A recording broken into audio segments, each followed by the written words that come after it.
Salut à tous, c'est Erwan, on est sur WAM TV et aujourd'hui on a le plaisir d'être avec Pat Homey. Pat, bonjour. Bonjour à vous.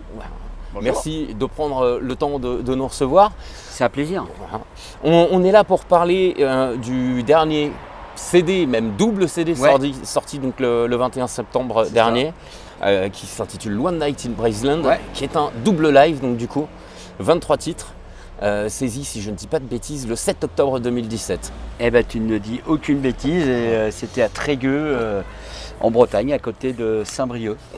Alors sur cet album, on trouve une pléthore de gens qui ont répondu présent. Ouais. Il y a du Rontal, il y a des orchestres bretons avec lesquels tu as déjà collaboré avant ça. Des bagades. Des baganes, voilà.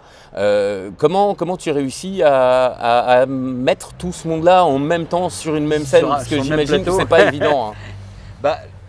Disons que j'ai eu l'envie de faire cet album live qui retrace en fait les 23 ans de carrière. Donc en gros, il y a 8-9 albums, quelque chose comme ça. J'avais envie de faire quelque chose qui... pas faire juste un concert comme ça. Donc plutôt me retrouver avec les potes qui m'ont aidé, qui ont été présents, avec qui j'ai travaillé soit en tant que musicien sur les albums, en tant que producteur artistique, ce qui est le cas de Rontal, ou sur scène aussi. Voilà, et puis d'inviter tout le monde à venir faire une belle fête et puis essayer de partager l'énergie qu'on a et l'envie. Et l'envie. C'est normal. Voilà. C'est logique, c'est Paris. C'est pareil, c'est normal, mais ailleurs ce serait pareil aussi, je pense. Mais non, tu vois, vraiment le truc, c'était de réussir à proposer de la musique, construire de la musique ensemble et puis jouer des choses qu'on n'a jamais jouées aussi. Parce que je pense par exemple, Rontal, c'est lui qui a été le producteur artistique de l'album Braise America. Mais en fait, il n'a jamais joué ces titres-là. Il les a juste produits. Donc là, du coup, il s'est retrouvé à jouer avec un bagade derrière lui, chose qu'il avait jamais eu l'occasion de faire en live. D'accord. Donc ça, c'était intéressant. Après, il y a Diabolo, évidemment, qui a été sur les 2 premiers albums, et qui on a tourné énormément. Rejouer des morceaux que j'avais pas joués pour certains, depuis plus de 20 ans. Ouais. Donc c'était ça qui était aussi l'intérêt, et puis de faire découvrir aux gens qui sont venus au concert, pour certains, les nouveaux albums, parce qu'il y a certains, c'est comment ça se passe, tu découvres un groupe et puis après tu en découvres un autre et puis tu te barres. Et donc leur faire découvrir les derniers morceaux.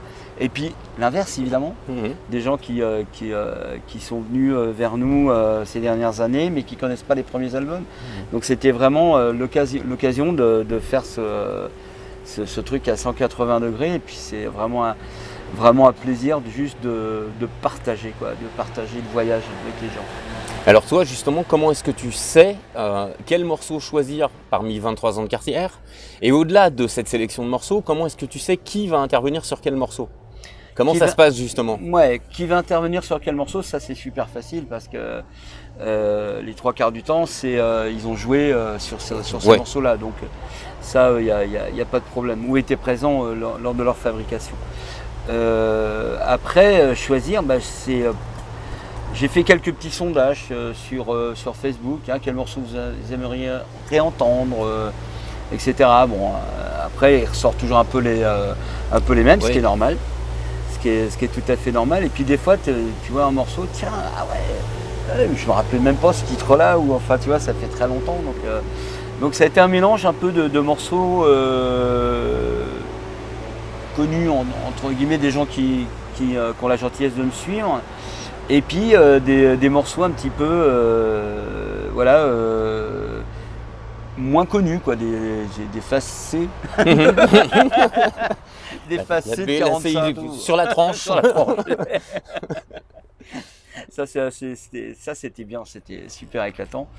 Et puis on a fait un inédit aussi, un inédit de Gary Moore, que j'ai eu la chance de connaître grâce à Jonathan Noyes, qui était le bassiste de Gary Moore, le dernier bassiste de Gary Moore. D'accord. Et ils étaient allés en studio pour enregistrer en fait ce qui aurait dû être le nouvel album de Gary Moore, qui est vraiment branché hard rock celtique, un peu comme dans la veine de ce qu'il avait fait avec Wild Frontier. Oui, d'accord. Ça.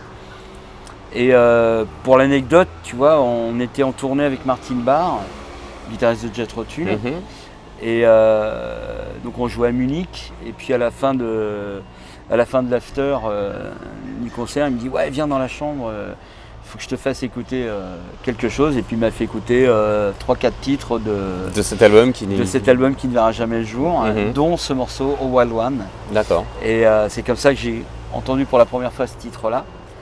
Et donc on a demandé si c'était possible de l'enregistrer et on nous a dit mais ouais, avec grand plaisir. C'est un bel hommage. Ouais. Pour moi c'est vraiment fort parce que je pense que si je fais ce que je fais aujourd'hui, ce mélange musique celtique et la famille du métal dans sa grande dans toutes ces grandes astérisques. Voilà, exactement. C'est vraiment en grande partie grâce à Gary Moore. Donc là, c'était vraiment l'occasion rêvée de jouer ce morceau-là, puis de lui rendre hommage. Il y a un autre hommage d'ailleurs qui lui est rendu grâce à Pat McManus avec un morceau qui s'appelle Belfast Boy, qui est un morceau hommage à Gary Moore. Et pour te dire comment il y avait un parfum de Gary Moore sur cette soirée-là, il se trouve que Pat McManus a ouvert pour Gary Moore sur la tournée Wild Frontier. D'accord. Alors tu vois le fameux DVD Wild Frontier qu'on voit à Stockholm, Pat McManus joue en première partie sur ce concert-là et sur toute la tournée. Donc tu vois, il y avait vraiment un parfum de Gary Moore à peu près sur une grosse partie du concert. L'ambiance doit être absolument incroyable en backstage avec tous ces gens présents dans la même pièce. C'était vraiment hyper détendu évidemment, mais d'une force. Vraiment, il y avait de la force, il y avait l'envie d'être là, l'envie de partager, l'envie de mélanger les énergies, les rencontres. Il y a plein de rencontres qui se sont faites entre les différents artistes. Tu vois, par exemple, Patrick Ronda, il n'avait jamais rencontré Jonathan Noyes, il n'avait jamais Rontal, je crois qu'il s'était croisé une fois, mais il ne connaissait pas Pat McManus. D'accord. Et depuis, ils sont devenus super potes. Tu vois, la semaine dernière, on était les trois ensemble, dimanche dernier, à jouer à Paris, enfin à Cergy exactement. Voilà, et il y a eu toutes ces rencontres-là entre les gens. Il y a eu des rencontres aussi avec le public qui est venu en masse pour le coup. Et, mais non seulement il est venu en masse, mais il est venu de partout de la France et même de l'étranger. On avait une cinquantaine de gens qui sont venus d'Allemagne, on a des gens qui sont venus de Belgique, de Suisse, de Hollande, d'Irlande, d'Angleterre. Voilà quoi, c'était super émouvant et de voir tous ces gens aussi faire autant de kilomètres, tu vois, pour venir assister à cet anniversaire. Et ça a été comme une réunion de famille mais sans les emmerdes quoi. Voilà. c'est l'instant qui dure le temps qu'il faut pour. Voilà. Pas tonton pédophile, rien. Tout va bien. Tout va bien. Alors, 61 ans, enfin non, tu es né en 61, pour moi. Tu es né en 61. Ne vieillis pas comme ça, mais 23 ans de carrière. 23 ans de carrière. Tu as dû faire des rencontres absolument incroyables. J'ai cette chance-là, ouais. Et alors, moi, ce que j'ai noté, c'est que tu es tombé dans le chant un peu comme un deuxième choix. C'est ce que j'ai plus ou moins pu comprendre. Ouais. J'ai toujours aimé chanter. Depuis que je suis tout gamin, tu vois. Je suis issu d'une famille d'origine irlandaise. Ouais. Et donc ça chante tout le temps. Donc chanter c'était super sympa. Mais quand je suis arrivé à l'adolescence, j'ai découvert la guitare électrique grâce à Ritchie Blackmore, tu vois, en fait. Et c'est ça que je voulais faire. Je voulais être guitariste, quoi. Et le chant, j'aimais bien chanter, mais c'était pas ce que j'avais envie de faire. Et puis, effectivement, quand le premier groupe pro dans lequel j'ai joué, c'est Marienthal, et on a essayé plein de chanteurs, on a cherché, puis on trouvait pas ce qu'on cherchait, en fait. Et puis voilà, je m'y suis collé et je regrette pas. Je regrette vraiment pas. Et maintenant, c'est vraiment indissociable. Tu vois, le chant de la guitare est vraiment indissociable et c'est vraiment définitivement complémentaire. C'est un atout pour tout musicien de chanter et de chanter en jouant de son instrument. Ça nous permet un truc où je prends un énorme plaisir, c'est tout le travail des chœurs qu'on fait dans la formation actuelle. C'est vraiment hyper intéressant à faire. Et puis voilà, donc ce qui fait que le chant est devenu une deuxième nature, même, tu vois, au même titre que la guitare quasiment. Alors on sait que plus ou moins c'est Deep Purple qui t'a fait partir dans cette direction métal.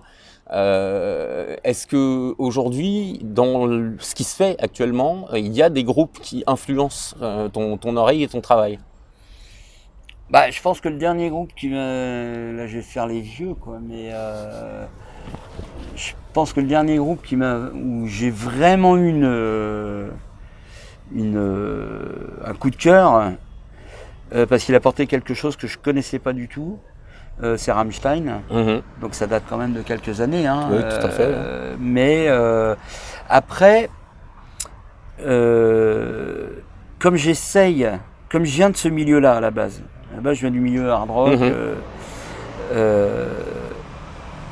très vite je me suis dit, si je veux essayer de construire mon univers, essayer de construire quelque chose de plus personnel, il faut peut-être que j'aille chercher l'inspiration dans d'autres styles de musique.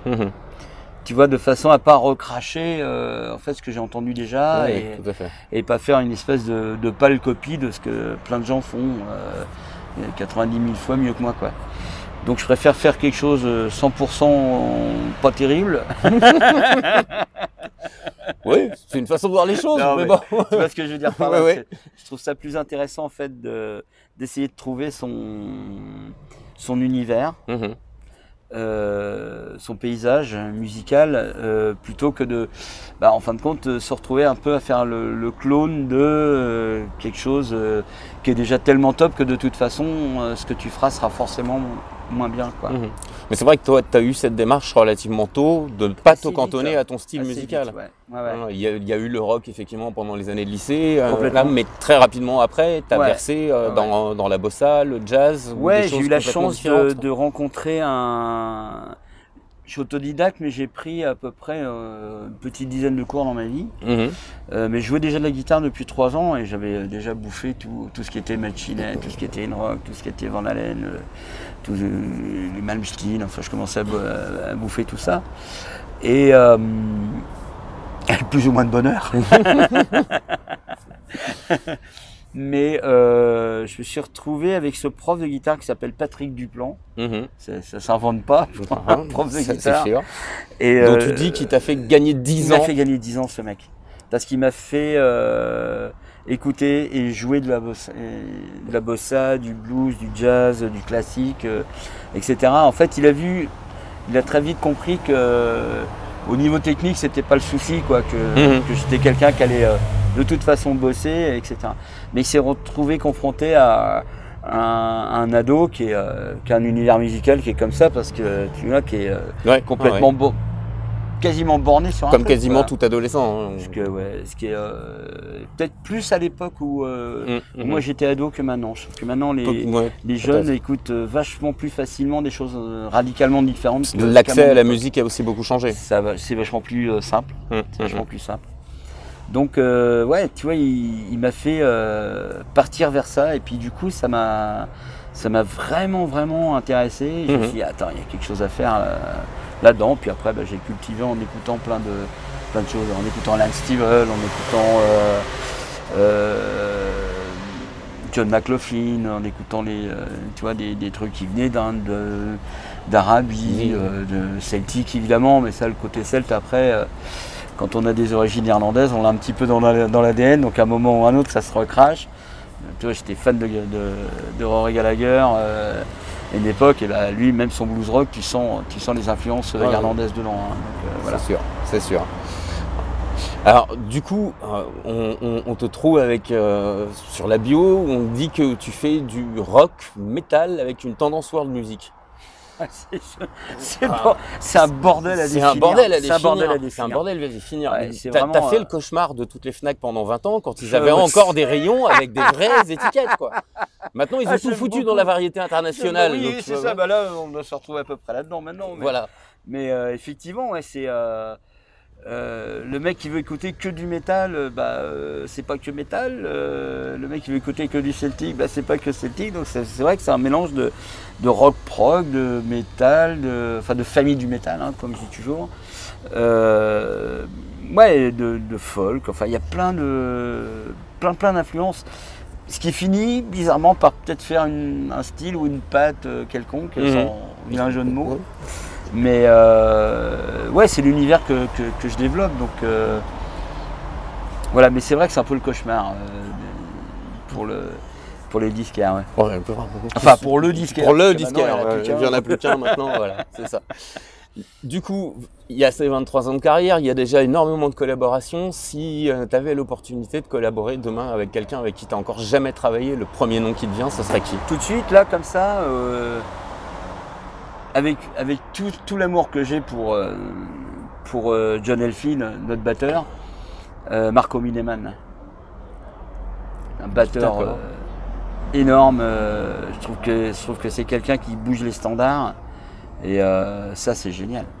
Alors tu excuseras mon ignorance crasse, mais je ne sais pas qui est Marco Mineman. Marco Mineman, c'est le batteur des Aristocrates, c'est le batteur de Satriani là actuellement. D'accord. C'était le batteur de Steve Wilson, etc. Tu vois, donc waouh. C'est vraiment un tueur. Là, je parle en tant que batteur, hein, tu vois. Après des musiciens,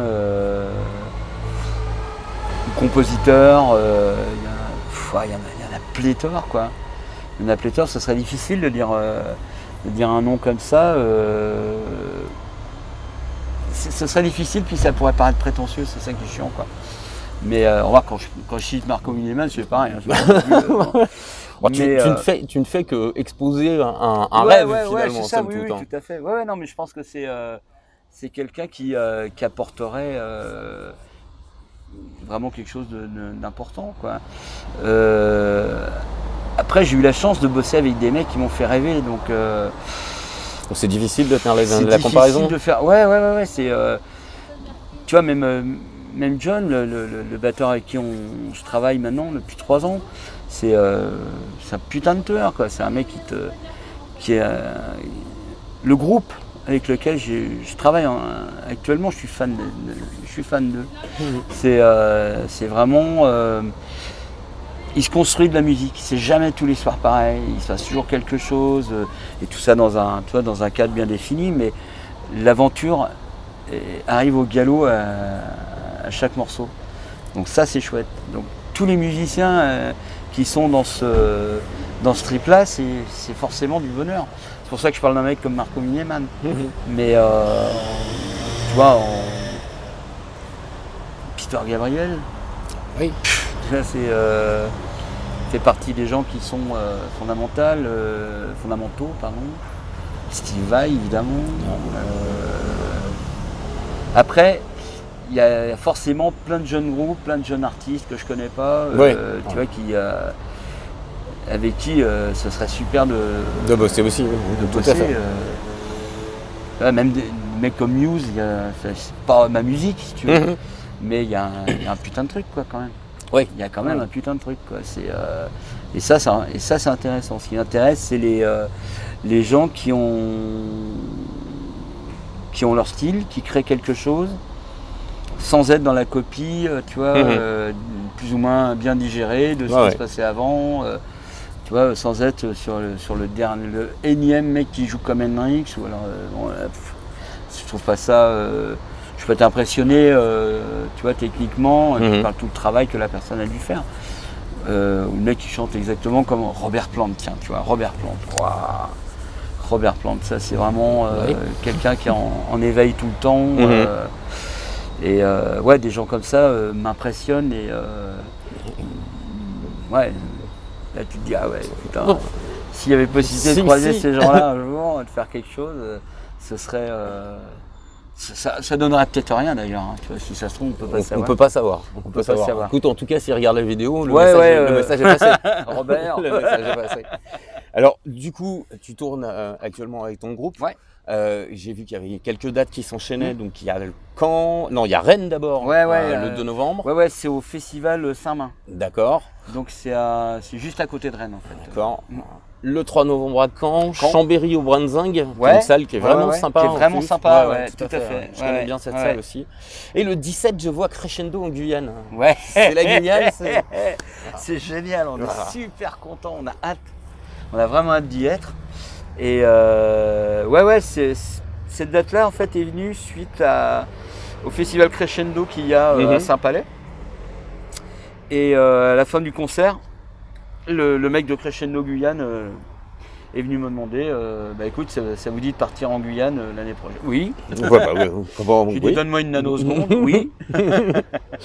Et ça va être une belle aventure. En plus, c'est ça va être c'est quand même assez c'est pas courant quoi d'aller faire une date en Guyane. Voilà. C'est moins courant que d'aller faire une date au Canada. Ou même au Japon. Ou même au Japon. C'est ça. Là, c'est une belle aventure qui va se passer, je pense. Okay. Et alors, ça a été dur de les avoir tous sur scène une fois. Est-ce que tu penses qu'on aura peut-être la chance de les revoir dans la même configuration? On va voir. C'est quelque chose que tu espères quand même quelque part. C'est quelque chose qui serait super pour faire un concert de fin de tournée. Après, il faut voir comment la tournée se passe. L'idéal, ce serait de faire ça ailleurs qu'en Bretagne, ça sur Paris ou je sais pas, ou à Nevers. Pourquoi pas. C'est drôle. Mais c'est un truc qu'on aimerait tous. De toute façon, on est tous restés. Déjà, on était tous en connexion déjà avant, mais même les gens qui se sont rencontrés là sont restés en connexion. Donc, comme il s'est vraiment passé quelque chose sur cette date-là, vraiment entre les musiciens, même les gars de la Sécu, le public, tout le monde quoi. C'était, il y a eu vraiment un parfum très spécial à cette soirée-là, qui a fait que c'est quelque chose qu'on garde en mémoire et quelque chose qui est proche de notre cœur, forcément. Il y a effectivement une énergie qui se ressent au travers du live aussi à l'écoute. C'est pas un live comme les autres. C'est pas un live comme les autres. C'est pas un live de fin de tournée, quoi, tu vois, donc, parce que là c'est un one shot. Hein. Donc quand tu fais souvent un live, j'aurais pu faire ça. À un moment, on y a pensé, on a dit tiens, on va faire 4-5 dates et on va terminer avec 4-5 dates. Et voilà. Mais non, c'était plus intéressant de prendre le risque de faire ça sur une seule date et d'essayer justement d'avoir quelque chose d'un peu particulier et un peu fragile en même temps parce que il faut que tu enchaînes des titres que tu connais pas, que tu maîtrises beaucoup moins que quand tu les as joués 200 fois dans la tournée. Hein, donc, mais c'est ça qui est intéressant, je pense. Un beau challenge. Un beau challenge, des morceaux comme Timoun par exemple, qui est l'avant-dernier morceau, qui est acoustique, où il y a un moment vers la fin, on doit partir vers une grille. Et en fait, non, on part pas quoi. Il y a une espèce de flou qui se met et qu'on exploite sur scène et qui donne le morceau qu'il y a là. Qui donne le morceau là. Et ça, c'était des moments qu'on avait vraiment même souhaité en fait, mais sans le faire exprès, on l'a fait. Donc ça, c'est bien quand tu as la musique qui se construit sur scène en même temps. Bon, il y a plein de choses. Voilà, faut être carré, machin, truc bidule, mais quand il y a plein d'impros qui se mettent et que tu restes dans la perspective du morceau, que ça ne devient pas n'importe quoi, c'est du pur bonheur. Bah, Pat, en tout cas, merci pour le temps que tu nous as consacré. Merci à toi. Voilà. On va t'essayer aller déjeuner parce que Ouais. je crois que Je tu ne l'as pas encore fait. Voilà. Moi, j'ai des réserves. Voilà. Moi, je vous invite vraiment chaudement à aller écouter ce double live qui s'intitule donc avec mon, voilà, comme d'habitude, One Night in Braceland. C'est pourtant simple à retenir. Donc One Night in Braceland, un double live. Et Pat, on espère qu'on aura le plaisir de te recroiser en tournée. Mais avec grand plaisir. Vous êtes venir prendre des nouvelles. Vous êtes nos invités et savourer. Permanents quand on est quelque part. N'hésitez pas à venir. Merci à toi. Merci à toi.